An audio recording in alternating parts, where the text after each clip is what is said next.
The darkness is not empty.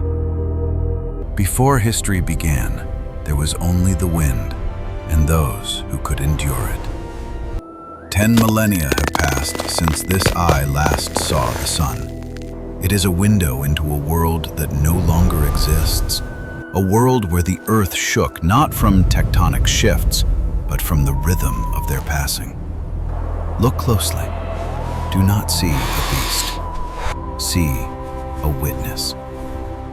They are the architects of the frozen earth.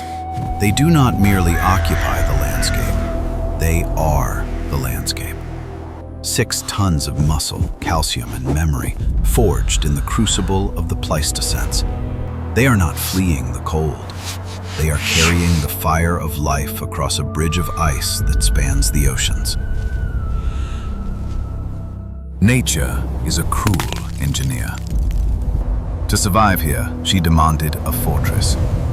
Look at this tapestry. The outer guard hairs, half a meter long, are the shield wall, breaking the biting wind. Beneath lies the underwool, dense and impenetrable, trapping air to create a microclimate of eternal summer against the skin. They carry their own atmosphere, and upon their shoulders a reserve of fuel. That hump is not bone, it is concentrated energy, a reservoir of fat designed to sustain the furnace when the land offers nothing but stone and ice. They are biological machines, perfectly calibrated to defy the laws of thermodynamics. She is the library of her people. She is the matriarch. She does not lead by strength, but by memory. In the vast white nothingness of the steppe, there are no landmarks, no trees, no mountains that do not shift. Her map is etched into her neurons. She remembers the taste of water from a spring that dried up 40 years ago. She remembers the smell of the ice that is too thin to bear their weight. She speaks, but you cannot hear her.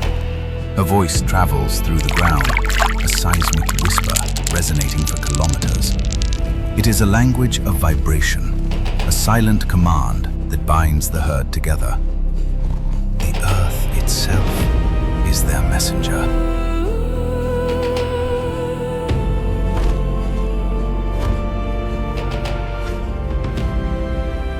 He is a prince of the steppe, born into a kingdom of grass that stretches from France to Alaska. He walks in the shadow of giants, shielded by a forest of legs. He does not know that he is the twilight of his kind. He knows only the warmth of milk and the rough comfort of his mother's touch.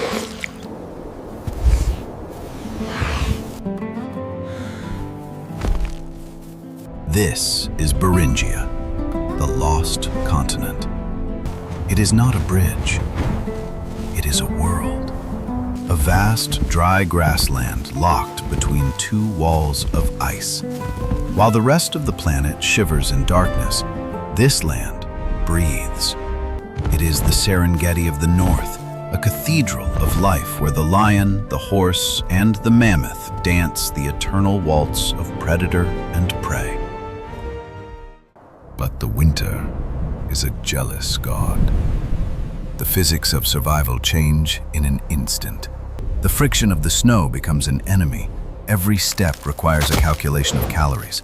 To stop is to freeze. To move is to burn fuel they cannot replenish.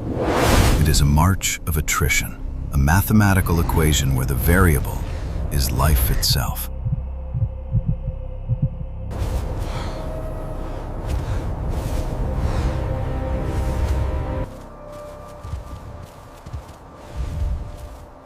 The shadows have teeth. The cave lion, the phantom of the ice, watches from the periphery. But he does not attack. He is wise. He knows he does not need to hunt today. He only needs to wait. The cold will do his work for him. The fire inside begins to dim. Loyalty has a price. She knows. The ancient calculus of the herd demands a choice. To stay is to risk the calf. To leave is to sever a bond forged over 60 years of wandering. There is no malice in nature, only the ruthless pragmatism of survival. A king abdicates his throne. He does not fall in battle. He simply returns his borrowed energy to the earth. The heat that once powered 6 tons of life radiates out into the storm, a fleeing spirit in the freezing air. They know. They remember. This is not instinct. This is culture. They caress the bones of their fallen. They linger, inhaling the scent of the departed, encoding this location into the map of their minds. They are mourning. In this frozen hellscape, they pause to honor the life that was. The storm consumes all.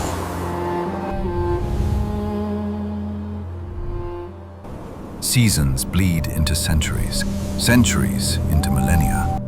The ice retreats, clawing back to the poles. The great steppe drowns, becoming the Bering Strait. The empire of grass is forgotten.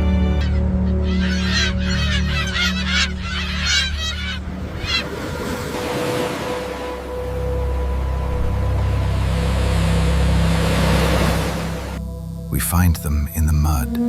We find them in the permafrost, flesh still clinging to bone, eyes still waiting to open. We mount them in halls of stone, static and silent. We label them, we measure them, we call them extinct. But they are not gone. They are the foundation. Every time you walk on the northern soil, you walk on the earth they compacted. You breathe the air they fertilized. They were the gardeners of the Ice Age, the stewards of a world that shaped our own ancestors. We are but guests in the house they built. Many more giants sleep beneath the ice, waiting for their story to be told. Join the tribe. Keep the fire burning. We have only just begun to remember.